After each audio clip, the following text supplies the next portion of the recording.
الحمد لله إن الحمد لله نحمده ونستعينه ونستغفره ونؤمن به ونتوكل عليه ونعوذ بالله من شرور أنفسنا ومن سيئات أعمالنا من يهده الله فلا مضل له ومن يضلل فلا هادي له وأشهد أن لا إله إلا الله وحده لا شريك له وأشهد أن محمدا عبده ورسوله أما بعد فأعوذ بالله من الشيطان الرجيم بسم الله الرحمن الرحيم إنا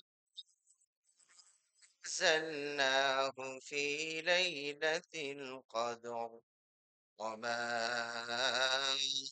أدراك ما ليلة القدر ليلة القدر خير من ألف شهر تنزل الملائكة والروح فيها بإذن ربهم من كل أمر سلام هي حتى مطلع الفجر عن عائشة رضي الله تعالى عنها قالت كان رسول الله صلى الله عليه وسلم إذا دخل العشر شد مئزره وأحيا ليله وأيقظ أهله متفق عليه الحمد لله সমস্ত প্রশংসা যাবতীয় গুণগান মহান আল্লাহ সুবহানাহু ওয়া তাআলার জন্য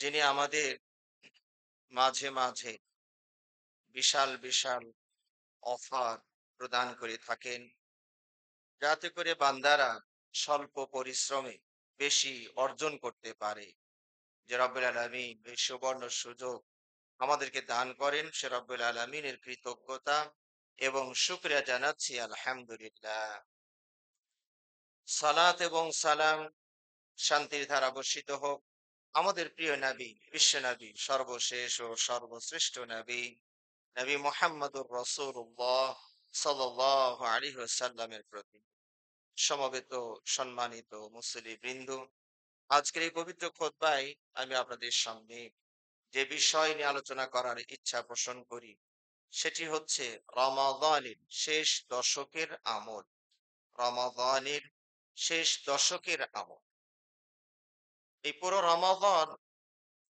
মাগফিরাত এবং রহমত এবং বারাকাত জাহান্নাম থেকে মুক্তির মাস ওই হাদিসটি তো জয়ীফ আপনারা জানেন যেখানে দশে দশে শৃঙ্খলিত করা হয়েছে প্রথম 10 দিন রহমতের মাঝের 10 দিন মাগফিরাতের শেষের 10 দিন জাহান্নামের আগুন থেকে মুক্তি এই হাদিসটি জয়ীফ হাদিস বরং পুরো রমজানের প্রতিটি মুহূর্তই রহমতের প্রতিটি মুহূর্তই মাগফিরাতের এবং প্রতিটি রাত্রেই অসংখ্য মানুষকে আল্লাহ রাব্বুল আলামিন জাহান্নাম থেকে মুক্তি প্রদান করে থাকেন এই মহিমান্বিত মাস দেখছেন আসতে না আসতেই বিদায়ের ঘন্টা বেজে উঠেছে আসলে সুখের দিনগুলো ভালো দিনগুলো খুব দ্রুতই আমাদের কাছ থেকে বিদায় নিয়ে চলে যায় আর দুঃখের দিনগুলো যদি সেটা 1 ঘন্টারও হয় মনে হয় যেন কত বছর ধরে আমি এই নির্যাতনের ভিতরে আছি এই দুঃখে আছি কষ্টে আছি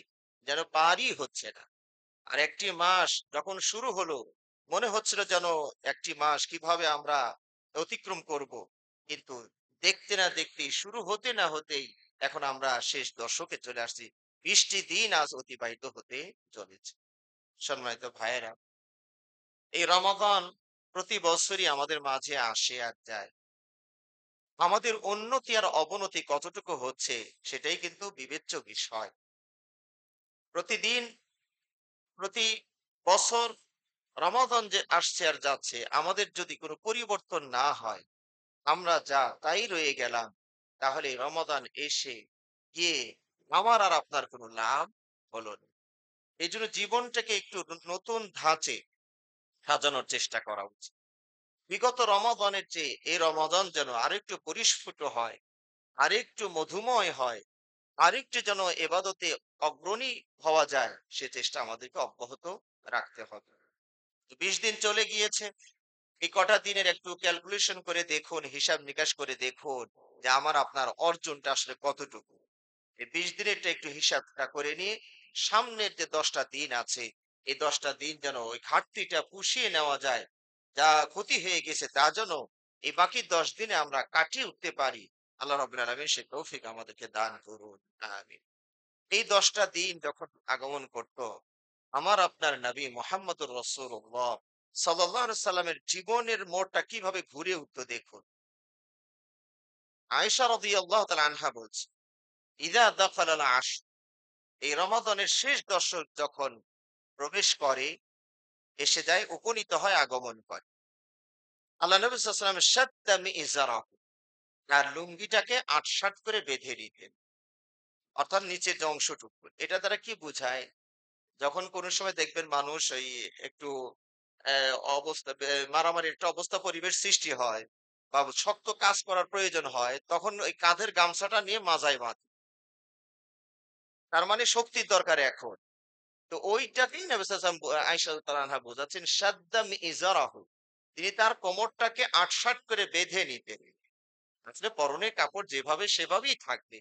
এখানে বোঝানো হচ্ছে যে শেষ দশকের নবী সাল্লাল্লাহু আলাইহি ওয়াসাল্লাম পরিশ্রমটা আরো দ্বিগুণ হয়ে যেত। আরো মারাত্মকভাবে তিনি প্রস্তুতি নিয়ে নিতেন যে আরো বেশি করে পরিশ্রম করতে হবে।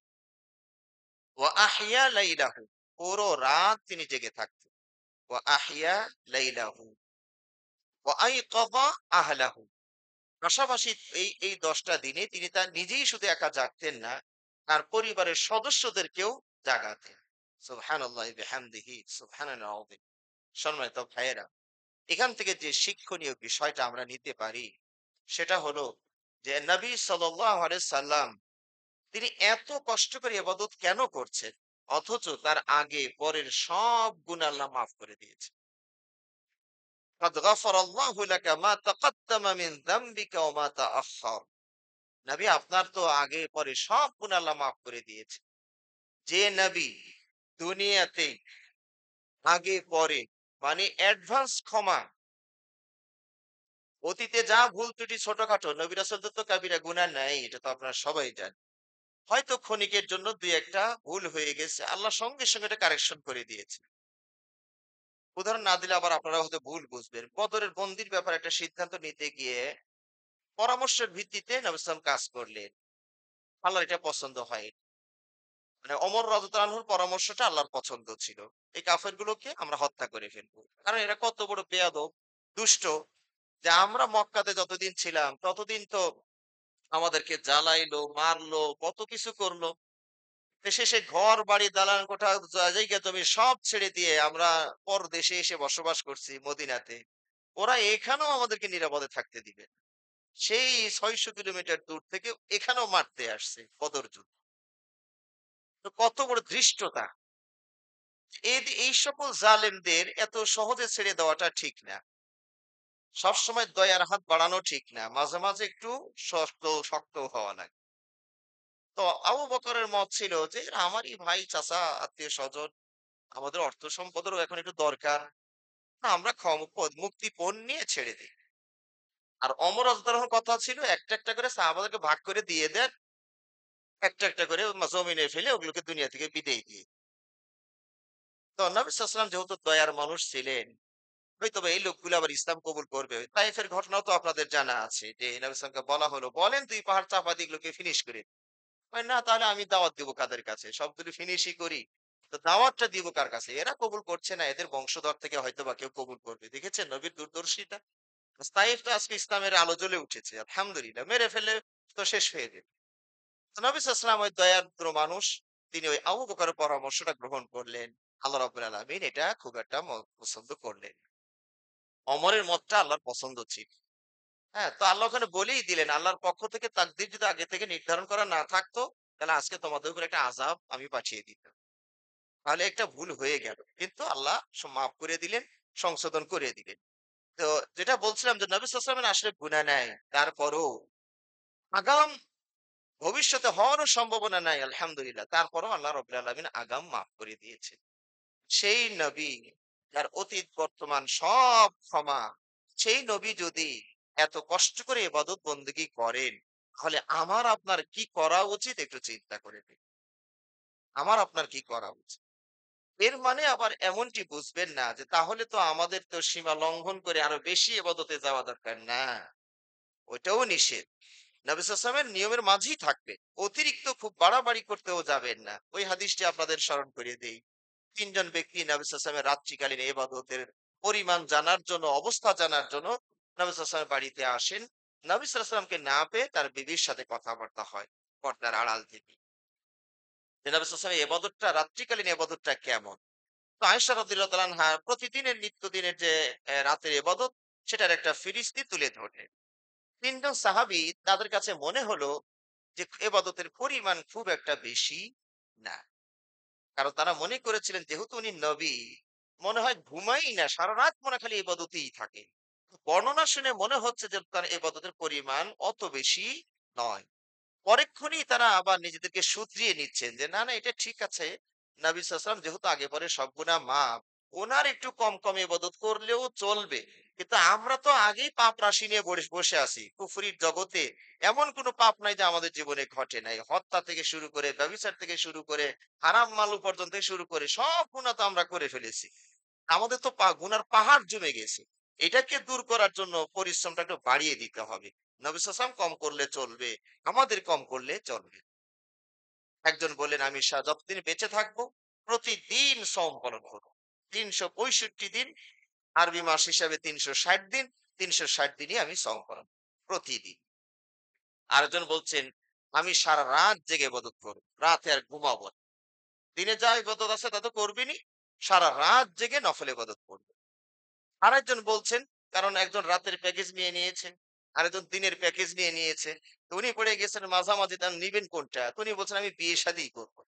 কারণ বিয়ে শাদী করলেই এই স্ত্রীর ঝামেলা, বাচ্চা-কাচ্চা হলে তাদের সাংসারিক ঝামেলা, এটা আনো, সেটা আনো, কামাই বাড়াও ইত্যাদি।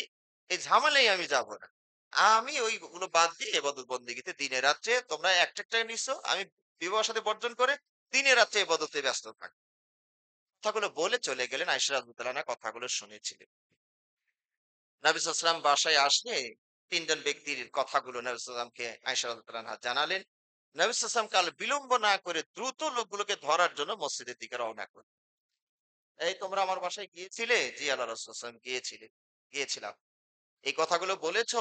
হ্যাঁ আল্লাহ রাসূল সাল্লাল্লাহু আলাইহি ওয়াসাল্লাম এমনটি আমরা বলেছি। কয় শোনো, আমি তোমাদের চেয়ে আল্লাহকে বেশি চিনি। আমি তোমাদের চেয়ে আল্লাহকে বেশি ভয় পাই। অথচ আমি প্রতিদিন সওম রাখি না। মাঝে, মাঝে রাখি, মাঝে, মাঝে ছাড়ি।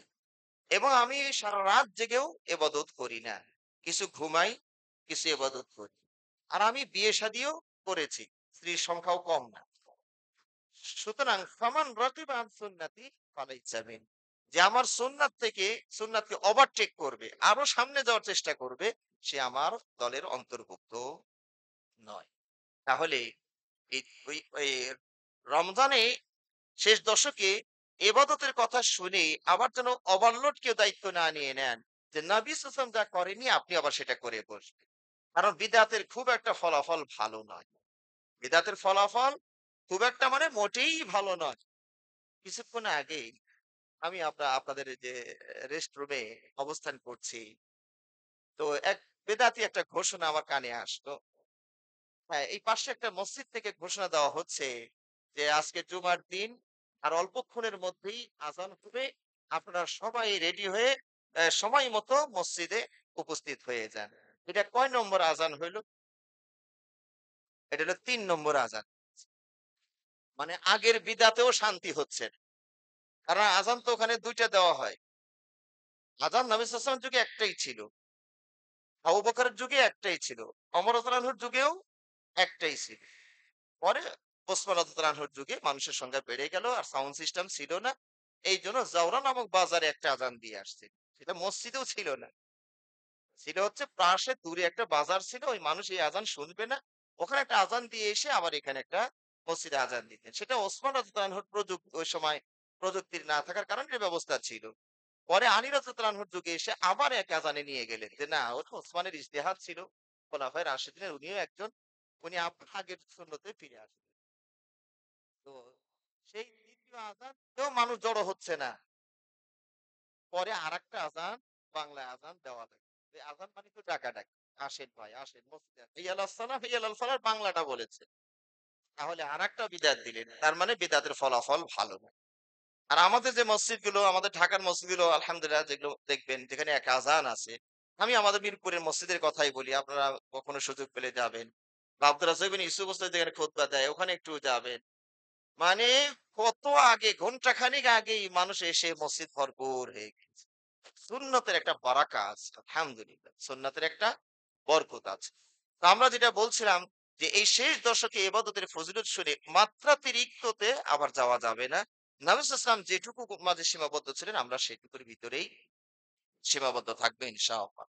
তো এই যে শেষ দশক, এই শেষ দশকে কি ইবাদত আপনি করতে পারেন? ধরো আমরা ১ নাম্বার থেকে শুরু করি। এই সম তো আপনার চলছে, এটা চলবে। তাই না? সম চলবে। পুরো রমাজান চলছে, এই ১০ দিনও চলবে। এটা হলো ১ নাম্বার। ২ নাম্বার হচ্ছে এই তারাবির সালাত যেটা আপনারা পড়ছেন, সেটাও চলতেই থাকবে। অতিরিক্ত কি হচ্ছে তাহলে? এই ১০ দিনে এতেকাফের একটা সুযোগ আছে। এতেকাফ এটি হচ্ছে আরবি শব্দ। এর অর্থ হচ্ছে নিজেকে মসজিদে কোথাও নিজেকে আটকিয়ে ফেলা। আবদ্ধ করা। নিজেই নিজে গৃহবন্দীর মতো হয়ে যাওয়া। এটা হচ্ছে শাব্দিক অর্থ। শরীয়ত দৃষ্টিতে এতেকাফ কাকে বলা হয়? আপনি নিজেকে আল্লাহকে রাজি খুশি করার জন্য মসজিদের ৪ দেয়ালের ভিতরে আবদ্ধ করে ফেলবেন। অর্থাৎ নিজেই নিজেকে শৃঙ্খলে আবদ্ধ করবেন। এই মুক্ত আবহাওয়া মানে দুনিয়ার যে হাবভাব, বাহিরের যে অবস্থা গতিমতি, এতে এবাদতে আপনি ওইভাবে করতে পারছেন না। এইজন্য নিজেকে মানে এগুলো থেকে মুক্ত করে একদম ফ্রেশ ভাবে আল্লাহর জন্য নিজেকে খাস করে দিয়ে দিলেন। মসজিদের ভিতরে নিজেকে আটকিয়ে দিবেন। এটার নাম হচ্ছে এতেকাফ। এই এতেকাফের কথা কোরআনে আল্লাহ রাব্বুল আলামিন উল্লেখ করেছেন। ওয়াহিদনা ইলা ইব্রাহিমা ওয়া ইসমাঈলা আন তাহহিরা বাইতিয়া লিত-তাইফিনা ওয়াল আকিফিনা ওয়া রুকআইস সুজুদ।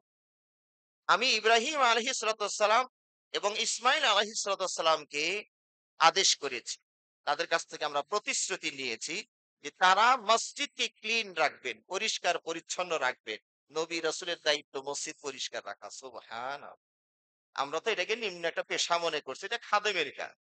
আর উনি যেন আমাদের সমাজের মধ্যে একজন নিম্ন অবস্থানে আছেন। অথচ আল্লাহ রাব্বুল আলামিন নবী ইব্রাহিম যাকে আমরা জাতির পিতা বলছি, তার সুযোগ্য সন্তান ইসমাইল তিনিও নবী এবং রাসূল। তাদের ২ জনকে দায়িত্ব চান তহবিরা ক্লিন করবেন, পরিষ্কার করবেন মসজিদ। তাদের জন্য লিল আকিফিন যারা লিত্তাইফিন যারা তাওয়াফ করবেন। ওয়াল আকিফিন ইতিকাফ থেকে আকিফ যারা ইতিকাফে বসবেন। আর যারা রুকু করবেন, যারা সাজদা দিবেন। অর্থাৎ সালাত যারা আদায় করবেন। তাদের জন্য মসজিদটাকে আপনারা পরিষ্কার রাখবেন। সুবহানাল্লাহি বিহামদিহি সুবহানাল আযীম।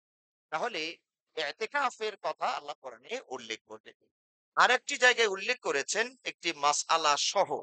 আল্লাহ রাব্বুল আলামিন সূরা বাকারায় বলছেন, "ওয়ালা তুবাশিরুহুন্না ওয়া আনতুম আকিফুনা ফিল মাসাজিদ।" তোমরা বিবিদের সংস্পর্শে আসিও না যখন তোমরা মসজিদে এতেকাফ রত থাকো। এখান থেকে আমাদের সমাজের মানুষ যে বুঝটা নিয়েছে সে বুঝটা আসলে সঠিক নয়। আল্লাহ রাব্বুল আলামিন বলছেন, "ওয়ালা তুবাশিরুহুন্না ওয়া আনতুম আকিফুনা ফিল মাসাজিদ।" মসজিদে থাকাকালীন অবস্থায় তোমরা বিবির সাথে বিশেষ অবস্থায় যেও না। কিন্তু আমাদের সমাজ বুঝেছে কি, আমরা ছোট্টবেলা থেকে আমাদের যারা ইতিকাফে মসজিদে বসতেন তাদের কাছ থেকে শুনতাম, এলাকায় শুনতাম। বলতেন কি?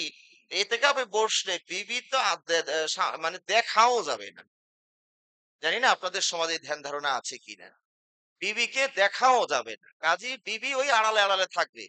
আর আপনি মসজিদে থাকবেন। এই বুঝটা সম্পূর্ণ ভুল বুঝ। বরং বিবি মসজিদে এসে স্বামীর সাথে প্রয়োজনে কথা বলে চলেও যেতে পারে। এই সুস্পষ্ট দলিল এগুলো আছে। এবং বিবি মসজিদে এসে না স্বামীর সেবা দিয়ে আবার চলে যেতেও পারবেন। আল্লাহ নবী সাল্লাল্লাহু আলাইহি সাল্লাম তিনি ইতিকাফে ছিলেন। রাত্রি বেলায় সফিয়া রাদিয়াল্লাহু তাআলা আনহা নবী সাল্লাল্লাহু আলাইহি ওয়াসাল্লামের স্ত্রী বিশেষ প্রয়োজনে স্বামীর কাছে আসলেন। কথোপকথন বেশ বেশ সময় বলা হয়েছে। আমাদের সময় ১ ঘন্টা আমরা বলি। কিন্তু ওই সময় তো আর এরকম মিনিট, সেকেন্ড, ঘন্টা হিসাবে ভাগ ছিল না। একটা পরিমাণ। সেই পরিমাণ তিনি ওখানে অবস্থান করলেন, কথা বললেন।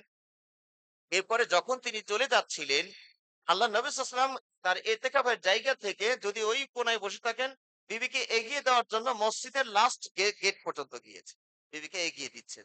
ঠিকমতো বাসায় পৌঁছতেছে কিনা দূর থেকে তিনি ফলো করবেন। ইতিমধ্যে ওখান থেকে ২ জন আনসারী ব্যক্তি, ২ জন সাহাবী খুব দ্রুত প্রস্থান করছিলেন। আল্লাহ নবী সাল্লাল্লাহু আলাইহি ওয়াসাল্লাম তাদের গতিকে একটু থামিয়ে দিলেন। আলা রিসলিকুমা, একটু দাঁড়াও। হাদিহি সফিয়া যাওজাতি। এটা কিন্তু আমার বিবি সফিয়া। তো সাহাবী দুটো একটু বিব্রত হয়ে পড়েছেন। সুবহানাল্লাহ ইয়া রাসূলুল্লাহ। আমরা কি আপনার ব্যাপারেও সন্দেহ করব নাকি? যে আপনি আবার এই রাত্রিবেলায় কর্মীকে নিয়ে কথা বললেন মসজিদে? আল্লাহ নবী সাল্লাল্লাহু আলাইহি ওয়াসাল্লাম বললেন, হ্যাঁ, তা ঠিক। কিন্তু শয়তান মানুষের রন্ধে, রন্ধে চলাফেরা করে। এখন তোমাদের এই অবস্থায় একটু দূরে গেলেই শয়তান একটা পুশ করে দিবে। তা দেখছো নবী কি করলো? তাকে নিয়ে এই রাত্রিবেলায় এতক্ষণ কথা বললো, মসজিদে ছিলেন। নাউজুবিল্লাহি মিন যালিক। শয়তান ওখানে তোমাকে মনের ভিতরে একটা সন্দেহ ঢুকিয়ে দিতে পারে। এখান থেকে কত সতর্কতা নবী সাল্লাল্লাহু আলাইহি ওয়াসাল্লাম নিলেন। আমাদেরও এখানে সতর্কতা হওয়া উচিত। কোথাও যদি মানুষ আপনাকে নিয়ে সন্দেহ করে যে উনি এই জায়গায় যায় কেন? ব্যাপার-স্যাপার। মানুষ যদি সন্দেহ করে আপনার যৌক্তিক কোনো কথা থাকলে যুক্তিটা ভেঙে দেন। মানুষকে বলে দেন। এটা ভালো। যেটা নবী সাল্লাল্লাহু আলাইহি ওয়াসাল্লাম করেছিলেন। এই হাদিস থেকে বোঝা গেল যে এতেকাফরত অবস্থায় আপনি কি করতে পারবেন? বিবির সাথে কথা বলতে পারবেন।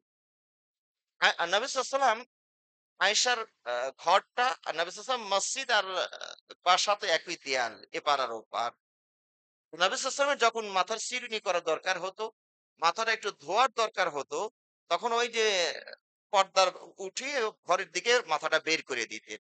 আয়েশা রাদিয়াল্লাহু তাআলা আনহা মাথাটা ধুয়ে মুছে চিরুনি করে দিতেন। তাহলে এখানে গায়ের টাচ পর্যন্ত হচ্ছে। কিন্তু আল্লাহ যে কোরআনে বলছেন ওয়ালা তুবাশিরুহুন্না, তাদের সাথে মুবাশারাত করিও না, সেটা হচ্ছে স্বামী স্ত্রীর বিশেষ যে মুহূর্তটা, আশা করি আমার ভাষায় আপনারা বুঝতে পারছেন, সেই বিশেষ মুহূর্ত থেকে দূরে থাকা লাগে, এইটুকুই শুধু। তাছাড়াও তাদের সাথে দেখা সাক্ষাৎ করা যাবে, কথাবার্তা বলা যাবে, সেবাও নেওয়া যাবে। তাহলে আমরা যে জিনিসটা আজকে বুঝাতে চাইলাম যে এতেকাফ, এটার কথা আল্লাহ কোরআনে উল্লেখ করেছে। আল্লাহ নবী সাল্লাল্লাহু আলাইহি ওয়াসাল্লাম মানে এতেকাফ যে শরীয়ত সম্মত, তার দুটো দলিল কোরআন থেকে আমরা পেলাম। আরেকটি দলিল হচ্ছে নবী সাল্লাল্লাহু হাদিস থেকে আমরা নেই। নবী সাল্লাল্লাহু আলাইহি ওয়াসাল্লাম মদিনাতে ১০ বছর ছিলেন। এই ১০ বছরের প্রত্যেক বছর তিনি এতেকাফ করেছেন। ১ম বছরে তিনি ১ম ১০ দিন এতেকাফ করলেন। পরে আবার দ্বিতীয় ১০ দিন এতেকাফ করলেন। পরে আবার তৃতীয় ১০ দিন। তার মানে ১ম বছর পুরো রমজান তিনি এতেকাফ করেছেন। সাহাবাদেরকে নবী সাল্লাল্লাহু আলাইহি ওয়াসাল্লাম বললেন যে, "যারা তোমরা কদরের রাত্রি পেতে চাও, তারা আমার সাথে শেষ দশকে ইতিকাফ করতে পারো।"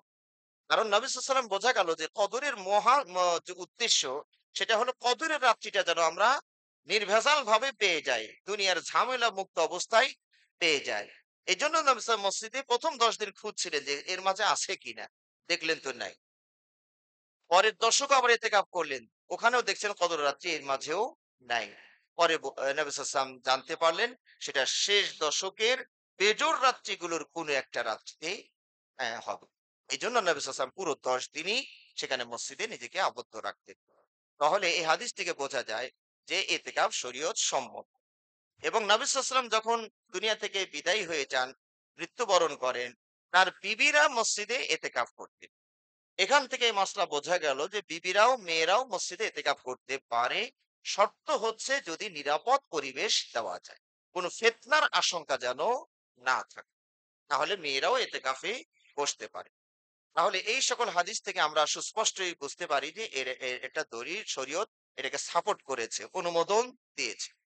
তবে এর বিশেষ কোনো ফজিলত বর্ণিত হয়নি।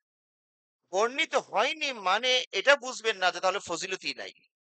কারণ সব ইবাদতের ফজিলত কয় টাকা লাভ হবে এটা কি আল্লাহ বলে দিয়েছেন? সব ইবাদতের ফজিলত আল্লাহ এভাবে বলেননি।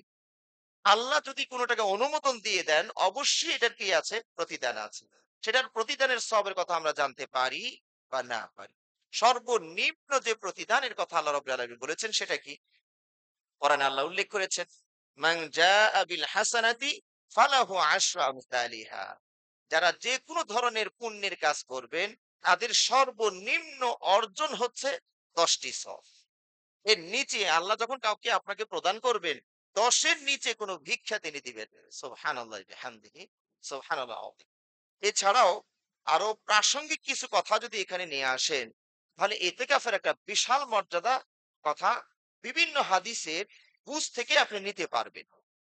তার মধ্যে হতে একটি হচ্ছে আল্লাহ রাব্বুল আলামিন, আল্লাহ নবী সাল্লাল্লাহু আলাইহি ওয়াসাল্লাম বলেছেন, হাব্বুল বিলাদি ইলাল্লাহি মাসাজিদুহা ওয়া আবগাদুল বিলাদি ইলাল্লাহি আসওয়াকুহা। আল্লাহর কাছে সবচেয়ে প্রিয় স্থান হচ্ছে মসজিদ। আর সবচেয়ে নিকৃষ্ট স্থান হচ্ছে বাজার। তাহলে এই লোকটা এখন এই ১০ টা দিন কোথায় অবস্থান করছে? যে জায়গাটা রব্বুল আলামিনের কাছে সবচেয়ে প্রিয়, সে দুনিয়ার অন্য জায়গাকে সিলেক্ট না করে, চয়েস না করে এই জায়গাটাকে চয়েস করেছে। ফলে তার পছন্দের সাথে আল্লাহর পছন্দের মিল আছে। এটাই তো আপনার জন্য যথেষ্ট। আল্লাহ যেটা পছন্দ করেছেন, এই এতেকাফকারী সেটাকেই পছন্দ করেছে। দুনিয়াতে তো বাড়ি-গাড়ি অনেক কিছু, এসির বাড়ি অনেক কিছু ছিল। সেগুলোকে ত্যাগ করে এখানে এসেছেন। তাহলে তিনি আল্লাহ যেটাকে পছন্দ করেছেন, তিনি সেই পছন্দের সাথে একত্রতা প্রকাশ করে মসজিদে অবস্থান নিয়েছেন। আল্লাহ নবী সাল্লাল্লাহু আলাইহি ওয়াসাল্লাম বলছেন কি? মান গাদা ইলাল মসজিদি আও রাহা আ'আদ্দা আল্লাহু লাহু নুজুলাহু কুল্লামা গাদা আও রাহা।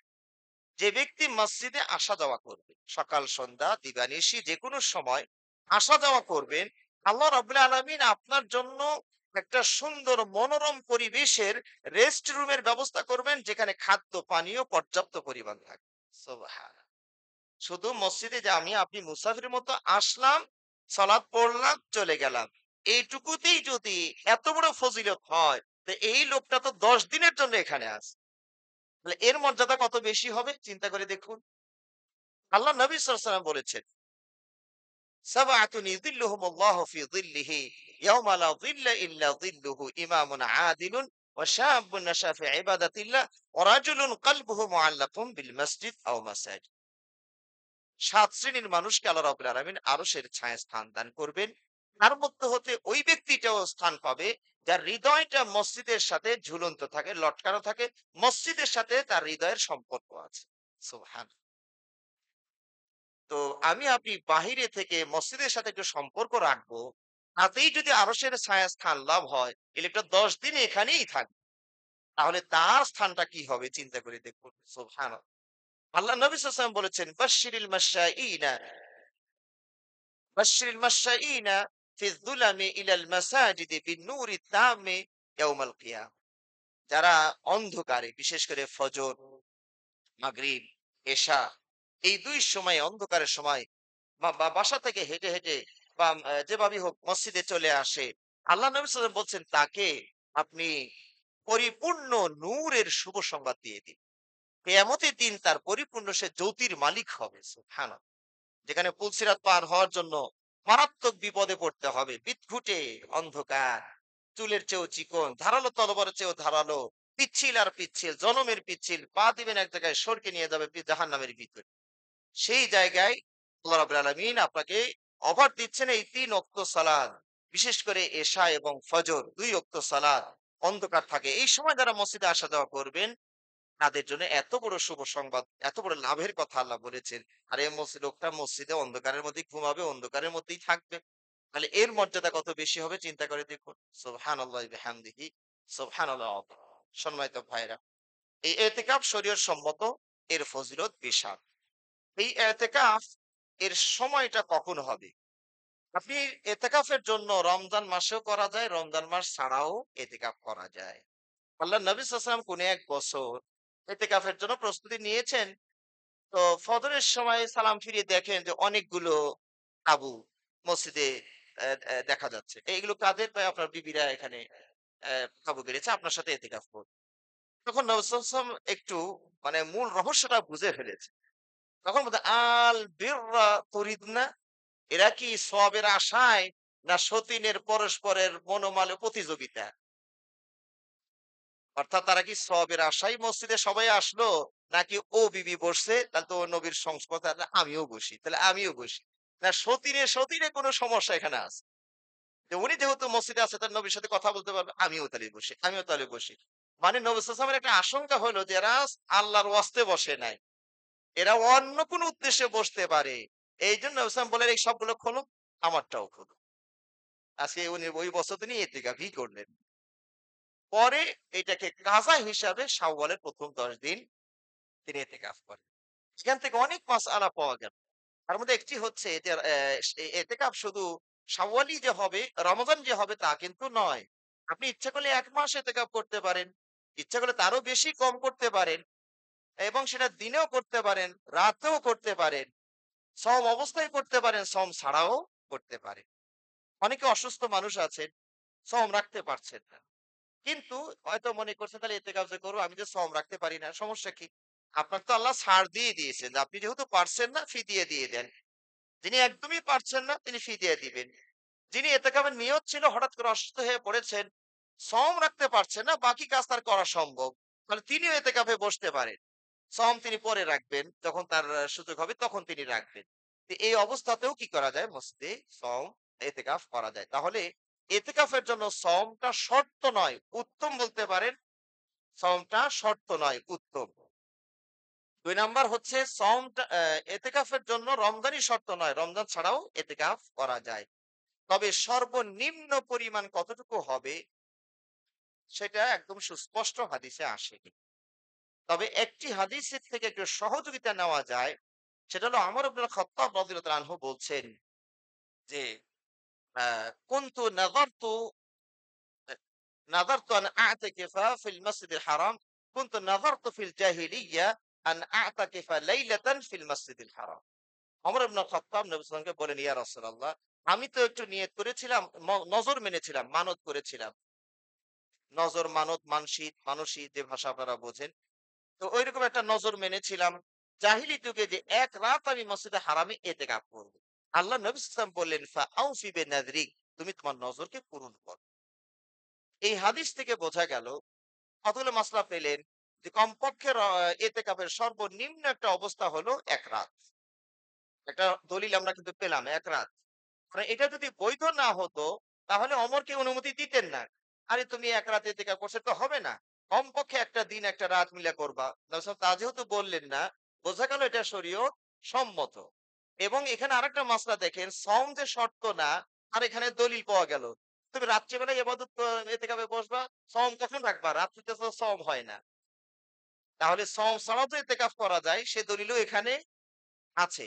এবং জাহিলি যুগে একটা ভালো কাজের নিয়ত করেছে, ইসলামের যুগেও সেটা পূরণের অনুমতি আছে। সুবহানাল্লাহ। তো এখান থেকে এই কথাগুলো আমরা বুঝতে পারলাম যে সর্বনিম্ন ১। অনেক সময় যারা মনে করছেন যে আমি তো ব্যস্ত মানুষ, আমি তো পুরা পারবো না ১০ দিন। ঠিক আছে, তাহলে ওই বেজোর রাত্রিগুলো যদি কম থেকে বেছে নেন, যে মাগরিবের সময় আমি মসজিদে ঢুকে যাব। মাগরিবের আগেই মসজিদে ঢুকে যাব। আমি এতে ১ রাত আমি এতেকাফের নিয়ত করলাম। আবার ফজর পরে আমি এখান থেকে বের হয়ে চলে যাব। তিনি ওই রাত্রিকালীন এতেকাফটা করতে পারেন। হ্যাঁ, কমপক্ষে আমরা এটা নিতে। কেউ ৩ দিনের করতে পারেন, কেউ ৫ দিনের করতে পারেন। কমানো, বাড়ানো সবই কি আছে? জায়েজ আছে। এই এতেকাফের হুকুম কি? এতেকাফ ২ রকম হয়। একটি হচ্ছে স্বাভাবিক এতেকাফ, আরেকটা হচ্ছে নজরের এতেকাফ। যদি কেউ নজর মেনে থাকেন, মানত করে থাকেন যে আমি এবার রমজানে আল্লাহ যদি এই কাজটা আমার সহজ করে দেয়, আমি এবার রমজানে ১০ দিন এতেকাফ করব। এইরকম করে যদি নজর মানেন, তাহলে তাকে এতেকাফ করাটা ওয়াজিব হয়ে যায়, তাকে করতেই হবে। আর যদি স্বাভাবিক অবস্থায় থাকে তাহলে এটা সুন্নাহ মুআক্কাদা। যিনি বসবেন তিনি সওয়াব পাবেন। যারা বসবেন না তারা গুনাহের ভাগী হবেন না। কিন্তু সমাজে আমার মনে হয় এটা একটা ভুল ধারণা আছে যে কোনো মসজিদে যদি এতেকাফ কেউ না করে, এই সমাজবাসী সবাই গুনাহগার হবে। এটা ভুল ধারণা। এইজন্য তারা করে কি? ল্যাংড়া, ভ্যাংড়া, ভিক্ষুক যেমনি হোক কোথাও থেকে ভাড়া করে নিয়ে এসেও একজনকে বসিয়ে দিয়ে খুব শান্তিতে থাকে, যাক গুনাহ থেকে কমপক্ষে বাঁচছে। একজনকে দিয়ে সেরে নিয়ে যায়। মানে ধার করে হলেও একজনকে ভাড়া করে হলেও মানে টাকা দিয়ে হলেও ওরা বসাইতেই হবে। এটা হলো সমাজের ভুল ধারণা। হ্যাঁ? কারণ এতেকাফটা যদিও এত গুরুত্বপূর্ণ, তবে দেখা যাচ্ছে কি সাহাবারা শেষের দিকে নবী সাল্লাল্লাহু আলাইহি ওয়াসাল্লামের মৃত্যুর পরে এতেকাফটা অনেকেই ছেড়ে দিয়েছে। আবু বকর রাদিয়াল্লাহু আনহু ইতিকাফ করেছেন তেমন দলিল পাওয়া যায় না। ওমর রাদিয়াল্লাহু আনহু ইতিকাফ করেছেন দলিল তেমন পাওয়া যাবে না। কারণ নবী সাল্লাল্লাহু আলাইহি ওয়াসাল্লামের যুগের পরিবেশটা রাষ্ট্রীয় গণ্ডি আর এদের সময়ের রাষ্ট্রীয় গণ্ডি অনেক ব্যাপক হয়ে গিয়েছে। রাষ্ট্র নিয়ে চিন্তা করতেই তারা হিমশিম খাচ্ছে। তো তখন এই যে সময়টা ১০ দিন এখানে আটকে থাকা, পড়ে থাকা তাদের পক্ষে সম্ভব ছিল না। হ্যাঁ, এইজন্য তারা অন্যান্য ইবাদত করেছেন। কারণ কি ইবাদতের কোয়ালিটি রাখার উদ্দেশ্য হচ্ছে যে যেটা নিতে পারে। আপনি তাহাজ্জুদ পড়তে পারেন না, এশরাকটা পারেন। ঠিক আছে আপনি ওইটা নেন। আর একজন যোহাটা পারে, আপনি ওইটা নেন। কেউ সবগুলোই পারে আলহামদুলিল্লাহ। হ্যাঁ, কিন্তু এখানে কেউ কাউকে তিরস্কার করার সুযোগ নাই। এইজন্য ইমাম জোহরি রহিমাহুল্লাহ তিনি একটু আশ্চর্য হয়েই বলেছেন, আজাবান লি আমরিল মুসলিমিন। আজাবান লিল মুসলিমিন। মুসলিমদের বিষয়টা খুবই আশ্চর্যজনক যে তারা এতেকাফকে একদম ছেড়েই দিল। সেই জোহরি রহিমাহুল্লাহ কত বছর, কত হিজরির মানুষ। আপনার ১০০ থেকে ১৫০ থেকে ১৫০ হিজরির মানে ১০০ হিজরির মানুষ। কারণ ওমর বিন আব্দুল আজিজ তাকে ৯৯ হিজরিতে ১০০ হিজরিতে হাদিস সংকলনের রাষ্ট্রীয়ভাবে সংকলনের দায়িত্ব দিয়েছিলেন। তো ১০০ হিজরির মানুষ সেই সময় দেখছেন যে মানুষের এতেকাফ একদম ছেড়ে দিয়েছে। তখন তিনি আশ্চর্য হয়ে বলেছিলেন যে মুসলিমদের এই বিষয়টা আমাকে খুবই আশ্চর্য লাগলো করলো যে তারা হঠাৎ কেন ইত্তেকাব ছেড়ে দিল, অথচ নবী সাল্লাল্লাহু আলাইহি সাল্লাম ১০ বছর মদিনাতে ছিলেন, প্রতি বছর তিনি ইত্তেকাব করেছেন। এখন এই ইত্তেকাব আমরা বুঝতে পারলাম এটা সুন্নাহ মুআক্কাদা। যিনি করবেন তিনি সওয়াবের ভাগী হবেন, যারা করলেন না তারা সওয়াব পাবেন না, গুনাহগারও হবেন না। এটাই হলো সুন্নাতে মুআক্কাদা। আর কোন মসজিদ যদি কেউই না বসেন তাহলে সবাই গুনাহগার হবে, এই মাসলা হয় ফরজে কিফায়ার ক্ষেত্রে। যেমন জানাজার সালাত কেউ যদি না পড়ে এই সমাজের সবাই গুনাহগার হবে। আর কেউ পড়েছেন, যারা পড়েছেন সওয়াবের ভাগী হয়েছেন, যারা পড়েননি তারা সওয়াব পাননি, গুনাহ হয়। তো এই ইতিকাফটা ফরজে কিফায়া নয়, এটা হচ্ছে সুন্নাহ মুআক্কাদা। এই যে জোহরের ৪ রাকাত সুন্নাত, সুন্নাতে মুআক্কাদা শেষের আগের ২ রাকাত আছে, যিনি পড়বেন তিনি সওয়াব পাবেন। ধরুন এই মসজিদে কেউই পড়েনি, কথার কথা, তাহলে কি কেউ গুনাহগার হবে? না, ওনারা সব থেকে বঞ্চিত হয়েছেন, এটাই একটা ক্ষতি, তবে গুনাহ হয়। এছাড়া এই এতেকাফের আরো যে খুঁটিনাটি মাসআলা গুলো আছে সেটা ইতিমধ্যে আমার মোটামুটি বলা হয়ে গিয়েছে। তো সময় যেহেতু শেষের দিকে, আমার এতেকাফের আরো অনেক খুঁটিনাটি মাসলা আছে, সেগুলো আপনারা জেনে নিবেন। তবে আমি মনে করি বর্তমানে এতেকাফ এই ডিভাইসের যুগে, ইন্টারনেট আর ফেসবুকের যুগে এতেকাফের রং চেঞ্জ হয়ে গেছে। হজের রঙই চেঞ্জ হয়ে গেছে, এতেকাফের রং তো আরো চেঞ্জ হয়ে গেছে।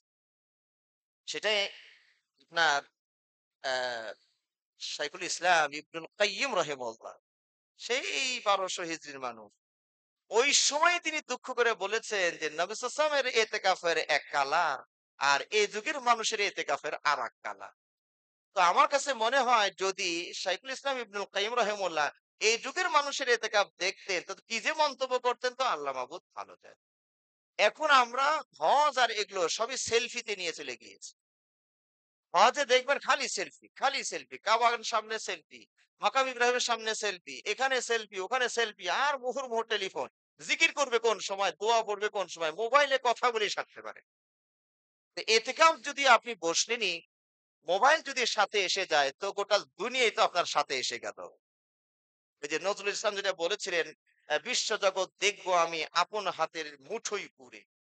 বিশ্বজগৎ দেখবো আমি আপন হাতের মুঠোয় করে। কবি এই যুগ পায় নাই, তবে তার একটা আশা ছিল যে ভবিষ্যতে এমন একটা প্রযুক্তি এসে যাবে যে মুঠোর ভিতর থেকে মানুষ বিশ্ব জগৎ দেখে ফেলবে। এই যে দেখেন, দেখছে এখন।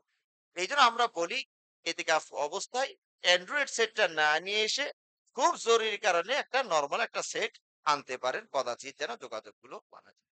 হ্যাঁ, না হলে ওই এতেকাফে বসে গল্প গুজব সবই করবেন। তাতে বাড়ি ওই যে আড্ডাখানা যায়, মসজিদে পার্থক্য থাকলো না। এরকম যেন না হয়। এখানে এসেছেন ইবাদতের জন্য। কি ইবাদত করবেন? সুন্নাহ সম্মত যে সলাতের কথা আছে সেই সলাতগুলো পড়তে থাকবেন। ২ নাম্বার হচ্ছে বেশি, বেশি কোরআন তেলাওয়াত করবেন। আমাদের সমাজের মানুষ বেশিরভাগই তারা সলাতের পাগল বেশি। নফল সলাত। অথচ নফল সলাতের চেয়েও উত্তম ইবাদত কোনটি? কোরআন তেলাওয়াত। কোরআন তেলাওয়াতে মানুষ যেতে রাজি নয়। যার কারণে দেখবেন যে রাতের সলাৎ পরিমাণে বাড়িয়ে দিতে চায়। যদিও ওলামাদের মতামত আছে। তো আমরা যেটা মনে করি সম্মানিত ভাইয়েরা সেটা হলো ১১ র মাঝেই সীমাবদ্ধ থাকবে। এটা নবী সাল্লাল্লাহু আলাইহি ওয়াসাল্লাম সারা জীবনের আমল ছিল। আয়েশা রাদিয়াল্লাহু তাআলা আনহা নিজেই বলছেন, "মা কানা রাসূলুল্লাহ সাল্লাল্লাহু আলাইহি ওয়াসাল্লাম ইয়াজিদু ফি রমাদান ওয়ালা ফি গায়রিহি আলা 11 রাকাত।" নবী সাল্লাল্লাহু আলাইহি ওয়াসাল্লাম রমজান এবং অন্য মাসে ১১ র বেশি রাত্রিবেলায় কখনো ইবাদত করেননি। সুতরাং আমরা ১১ র মাঝেই সীমাবদ্ধ থাকবো। অনেকে হয়তো মনে করতে পারেন যে এ রাত্রে তো আমি তারাবি সালাত জামাতের সাথে পড়ে ফেললাম। এখন সারা রাত আমার কাটবে কি করে? আর তো পড়তেও মানা করছেন। তাহলে কি করি? হ্যাঁ, আপনি এখানে কি করবেন? আপনি কোরআন তেলাওয়াত পড়েন, জিকির আজকার করেন এবং আয়েশা রাদিয়াল্লাহু তাআলা আনহা যে ইবাদতের কথা বলেছেন সেটা করেন। নবী সাল্লাল্লাহু আলাইহি ওয়াসাল্লাম তাকে যে দোয়াটা শিখিয়েছিলেন যে, "ইয়া রাসূলুল্লাহ আমি যদি কদরের রাত্রি পেয়ে যাই কি করব?" কি বলেছিলেন? এই দোয়াটা করতে, "আল্লাহুম্মা ইন্নাকা আফুফুন তুহিব্বুল আফওয়া ফা'ফু আননি।" কিন্তু আজকে এই বর্তমান যুগে কদরের রাত্রি জানি না আপনাদের এখানের অবস্থা আমি জানি না। কিন্তু আমাদের ঢাকা বা বিভিন্ন জায়গায় ওখানে আরেক সিস্টেম চালু হয়ে গেছে। কদরের রাত্রি হলো কালেকশনের রাত্রি। আর ওয়াজ নসিহতের রাত্রি। বিভিন্ন মসজিদে দেখবেন এই যে ওয়াজ শুরু হয়ে গেছে। মানুষের মনও মোটামুটি নরম থাকে, কালেকশনও ভালো হয়। তো ওলামাগণ দেখছেন, মসজিদ কমিটি দেখছেন এটা একটা সুযোগ। কিন্তু এটা কি নবী সাল্লাল্লাহু সুন্নাত ছিল? এটা খেয়াল করতে হবে। যে আমরা যেন নবী সাল্লাল্লাহু আলাইহি ওয়াসাল্লাম এই কদরের রাত্রিতে তিনি আলোচনাও তো করেন নাই। প্রয়োজনে ২-১ টা কথা হয়তো বলতে পারেন। কিন্তু এখন ১.৫ ঘন্টা বাহির থেকে ওলামা নিয়ে এসে ১-১.৫ ঘন্টা আপনি ওয়াজ করাবেন, শেষে কালেকশন করবেন। এই তো সিস্টেম লস হয়ে গেল। ভালো করতে গিয়ে মন্দ। ওই যে বিদআত এভাবেই ঢুকে যায় সমাজের ভিতরে। এই কদরের রাত্রি আল্লাহ নবী সাল্লাল্লাহু আলাইহি ওয়াসাল্লাম ব্যক্তিগত ইবাদতে ছেড়ে দিয়েছে। তো এখন আপনি যদি কদরের রাত্রে তারাবিটাও কমপক্ষে ফার্স্ট টু লাস্ট ইমামের সাথে পড়ে নেন। আর যদি নাও জাগতে পারেন কথার কথা, তবে তারাবিটা যেন ফার্স্ট টু লাস্ট এই ১১ রাকাত ইমামের সাথে শেষ করে বাড়িতে যান, কি লাভ হবে? আল্লাহ নবী সাল্লাল্লাহু আলাইহি ওয়াসাল্লাম বলেছেন, "মান কামা মাআল ইমামি হাত্তা ইয়ানসারিফ কুতিবা লাহু কিয়ামুল লাইলি।" যে ব্যক্তি ইমাম যতক্ষণ পড়লো সালাত ততক্ষণ আপনিও পড়লেন, সারা রাত জেগে ইবাদতের সওয়াব পাওয়া যায়। সুবহানাল্লাহ। আর ফজরটা এশার সালাত জামাতে পড়লে অর্ধেক রাত্রির ইবাদতের সওয়াব পাওয়া যায়। ফজরটা পড়লে বাকি অর্ধেক পাওয়া যায়। তো কত ভাবে? ৩ ভাবে আপনি সারা রাত জেগে ইবাদতের সওয়াব পাচ্ছেন। এশারটা জামাতের সাথে পড়েছেন, অর্ধেক রাত্রি হয়ে গিয়েছে।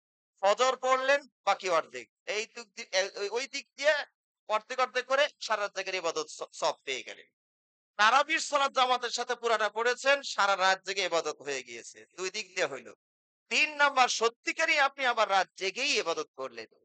তারাবি পড়ে চলে গেলেন না। এখানে আবার দাঁড়িয়ে বাড়িতে হোক আর যেখানে হোক ইবাদতে মত্ত হয়ে গেলেন। কোরআন নিয়ে বসলেন। আর ওই যে দোয়া করতেই থাকুন। অনেকে হয়তো মনে করছেন কতবার বলবো আল্লাহুম্মা ইন্নাকা আফুউন তুহিব্বুল আফওয়া ফা'ফু আননি। হ্যাঁ, অনেক সময় আছে কি বাংলা আরবিটা বলে অত মজা পাবেন না। বাংলায় চলে যান। আল্লাহ আমি গুনাহগার। আমার গুনার অনেক পাহাড় জমে গেছে আল্লাহ। কেউ না জানলে আমি আর আপনি জানি। যে সুতরাং আপনি ক্ষমাকে পছন্দ করেন। আল্লাহ আমারে মাফ করে দেন। এই কথাগুলো অনুনয় বিনয় করে বারবার বলতে থাকুন। যাতে করে আল্লাহ বোঝে যে আপনার দিল থেকে এটার প্রয়োজন দেখা দিয়েছে। এই যে এভাবে আমরা রাত্রিকে ইবাদত বন্দেগী কাটাতে পারি। আল্লাহ রাব্বুল আলামিন আমাদেরকে তৌফিক দান করুন। আমিন। ওয়া আখিরু দাওয়ানা আলহামদুলিল্লাহি রাব্বিল আলামিন।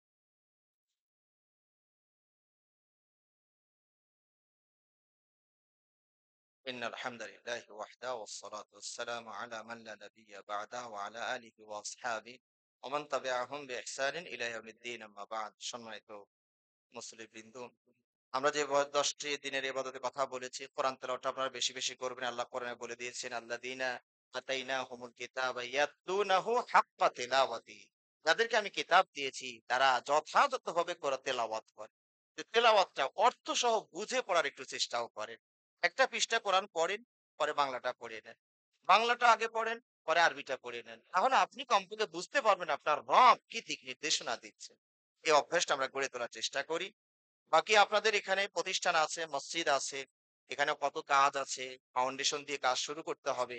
এ রমজানে আপনারা একটা বড় ধরনের অংশগ্রহণ অবশ্যই আপনারা এখানে করবেন। মসজিদে যেহেতু আপনার সামনের জায়গা, পিছনের জায়গা আর কোথাও সুযোগ নাই। শুধু উপরে আসমানটা আল্লাহ ফাঁকা রাখছে, দূরে রাখছে। এইদিকে এখন যত তলা আপনি যেতে পারেন। তো এই উপরের দিকে যেতে হলে একটা বড় ধরনের আয়োজন আপনাদের প্রয়োজন হবে। ওই অল্প, অল্প করে জমাতে থাকুন। একসময় এখানে একটা ফাউন্ডেশন হয়ে যাবে। আল্লাহ যেন সবাইকে ডানের হাতকে আরো শক্তিশালী করার তৌফিক দান করেন। আমিন। পাশাপাশি আপনাদের এখানে একটা মাদ্রাসাও আছে। এই তো ইসলামিক কালচারাল সেন্টার। সেখানে আপনার মাদ্রাসা আছে। অনেক গরিব ছাত্র আছে। এই যে যাকাতের টাকাগুলো আপনারা হয়তো এদিক ওদিক ওদিক ছড়িয়ে ছিটিয়ে দিচ্ছেন। শাইখুল ইসলাম ইবনে তাইমিয়ার একটা মত হচ্ছে যে যাকাত যেহেতু দ্বীনের একটা খাত, কারণ ইসলামের ৫ টা রোকনের একটা রোকন। সেই রোকনের সুবিধাটা কারা নিবে? যাদের দ্বীনের সাথে সম্পর্ক আছে। একজন বেনামাজি, বিড়িখোর, জর্দাখোর, ঘরে যাকাত থেকে দিবেন কেন? তার চেয়ে যদি ভালো মানুষ পান, তাহলে ওকে আগে দেন। তার দ্বীনের সাথে সম্পর্ক আছে। যে নাম ৫ ওয়াক্ত সালাত ঠিক মতো পড়ছে কিন্তু অভাবী। তার পরিবারকে পর্দায় রাখার চেষ্টা করছে। ঈমান আমল ভালো আছে। এমনকি নিজের আত্মীয়স্বজনের চেয়েও ওদেরকে প্রাধান্য দেওয়া যেতে পারে। এই দৃষ্টিকোণ থেকে যে ওর মধ্যে দ্বীন আছে। এইজন্য চেষ্টা করবেন মাদ্রাসাগুলোতে এখানে অনেক গরিব ছাত্র থাকে। আমরা আমাদের মিরপুর দারুস সুন্নাহর যে বিষয়টা আমরা জাকাত ফান্ড আলাদা। সাধারণ দানের ফান্ড আলাদা। এখানে যেটা অর্থগুলো জাকাতের জন্য আসে, আমাদের ধরুন ছাত্ররা আবেদন করে যে, "আমি আমার পক্ষে মাদ্রাসার এত টাকা পরিশোধ করা সম্ভব নয়। আমাকে জাকাত থেকে সহযোগিতা দেওয়া হোক।" সেই ছেলেটা আবেদন করলে আমরা আবার সেটা শিক্ষকের দায়িত্ব দেই যে আপনি তার পরিবারের সাথে কথা বলেন। অনেক সময় ছাত্ররা সুবিধা নেওয়ার চেষ্টা করতে পারে। বাড়ি থেকেও নিচ্ছে, এখান থেকে জাকাত থেকেও আবার নিবে। আর অত ঈমান অত মজবুত হয় নাই। এইজন্য আমার বাড়িতে যোগাযোগ করে অভিভাবকদের সাথে নিশ্চিত হয়ে যে আসলেই তাদের অভাব অনটন আছে, জাকাতের হকদার। ওস্তাদ ওখানে স্বাক্ষর করে দিবেন, যোগাযোগ করে সত্যতা পাওয়া গিয়েছে। এটা তখন অনুমোদন হবে যে এই ছেলের জন্য মান্থলি আপনাদের ক্যাপাসিটি অনুযায়ী ফান্ডে আছে কত, এই ১ বছর দিতে হলে একটা ছেলেকে যদি ১,০০০ করে দেন, তাহলে আপনার ১২,০০০ টাকা লাগে বছরে। এখন ১০ জন ছাত্রকে দিচ্ছেন তাহলে কত টাকা লাগবে? ফান্ডের কথা বিবেচনা করে আপনারা এই ছাত্রগুলোর পিছনে ব্যয় করবেন। এটাকে অনেকেই মানুষ আপনাদেরকে ভুল বোঝানোর চেষ্টা করে। আর মাদ্রাসায় তো যাকাত দেওয়ার কোন খাতের মধ্যে নাই। কারণ আল্লাহ কোরআনে ৮ টা খাতের কথা বলছেন, তার মধ্যে মাদ্রাসাতেও নাই। পড়লেন এক বিপদে। আমরা তো তাই বলি মাদ্রাসা তো জড় পদার্থ। ও কেন খেতে যাবে যাকাত? যাকাতটা দিচ্ছেন একটা ফান্ডে যাচ্ছে। সেই গরিবটা মাদ্রাসায় ধরুন ৳৫,০০০ নির্ধারণ করেছেন। ৳৩,০০০ ও দিতে পারে। ৳২,০০০ দিতে পারছে না। সেই ৳২,০০০ তার ওই যাকাত ফান্ড থেকে আপনি ওকে সহযোগিতা দেন। যে, "না বাবা তোমাকে তোর হাতে হয়তো দেওয়া হচ্ছে না, দিতে পারলে আরো ভালো।"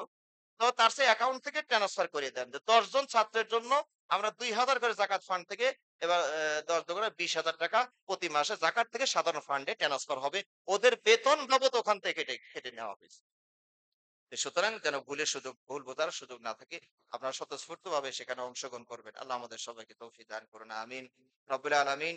রমাদান এসে চলে যাচ্ছে। এই রমাজানে আমাদের প্রাপ্তিটা আরো বেশি করে নেওয়ার তৌফিক দান করুন। আমরা যেন আরো বেশি সিয়াম এবং কিয়ামে মনোযোগী হতে পারি, আল্লাহ আমাদের তৌফিক দান করুন।